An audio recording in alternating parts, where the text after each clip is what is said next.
Star Wars Jedi Survivor feels like the third game in a series rather than a direct sequel.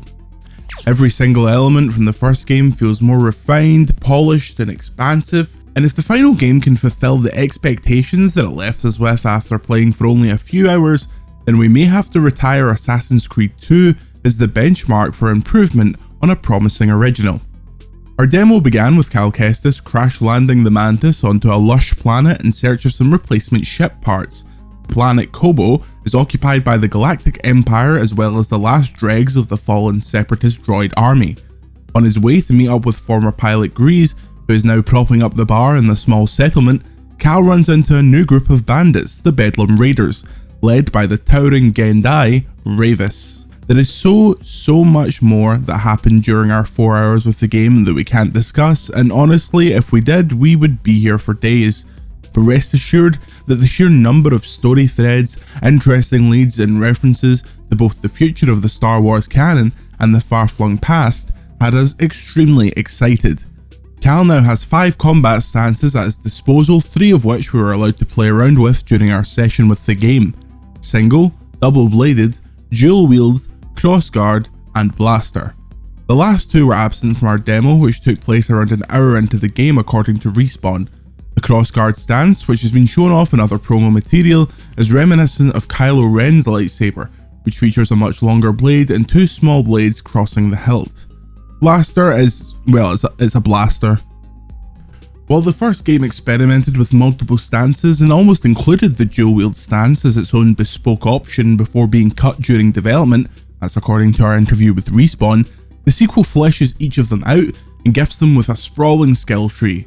Each stance is a trade-off. One will deal more damage but is slower, one attacks more rapidly but does less damage on each hit and is weaker against something like blaster fire. It was hinted to us that enemies later in the game may engage in a rock, paper, scissors style battle with the player, where one stance is very clearly designed to take down one type of enemy, whereas it would be very weak against another, but our demo largely featured basic stormtroopers to mash up, so we were free to experiment with all 3. Also returning from the first game is Cal's suite of force powers, which have seemed to be revamped somewhat, but not as drastically as the lightsaber combat. For example, the ability to freeze multiple enemies in a circle was somewhat of an ultimate move that Cal charged up over time, where the rest of the force abilities, push, pull, launch off a cliff, remained governed by the same force meter. Once we had our sea legs and we were pulling foes towards us, using them as a human shield against blaster fire, and then skewering them with our lightsaber, it was like riding a bike. The combat is still incredibly fun.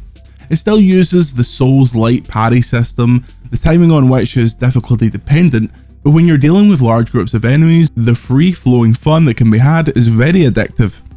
We found ourselves quickly seeking out fights just to experiment with the large number of moves that each stance offered. You can equip 2 stances at a time, which Cal can flick between using the D-pad.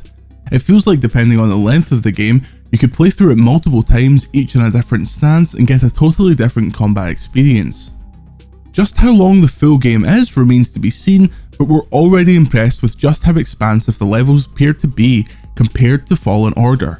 Where Fallen Order featured levels that were largely corridors or small areas and some basic shortcuts that would make backtracking easier, although not as easy as you would like, Survivor adopts a much larger open space, with several different areas sprawling off in each direction. Kobo featured a hub town with vendors, mission givers and other characters to chat to. However, in every direction there were small side stories, areas to explore and hidden bosses. Think the realms in something like God of War Ragnarok.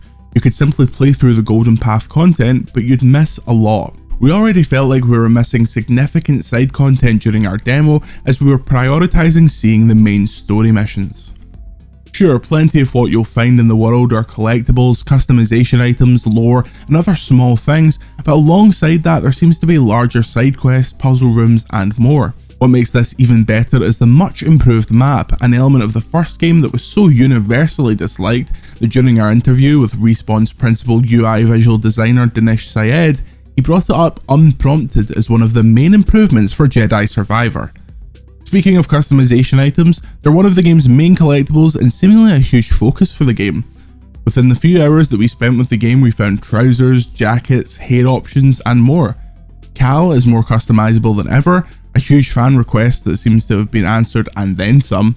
Sure, it's a bit immersion breaking to make it through a difficult platforming puzzle only to find out that the chest that you were so desperately seeking out had nothing but a mullet in it, but even among the other people taking on the demo, the range of different Cals that players can build was pretty impressive. Visually, the game is a huge improvement on the first, with the caveat being that we're playing it on a PC with basically everything turned up to the highest setting. Even so, the visual leap was significant not only in the stunning vistas and lush fauna, but in the detail on Cal's face.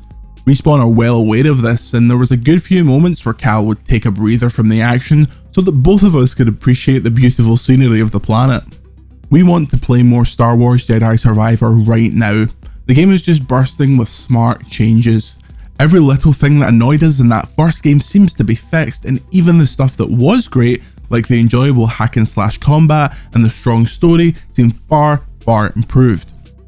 The story specifically, details of which we have to be incredibly tight-lipped about, is very exciting.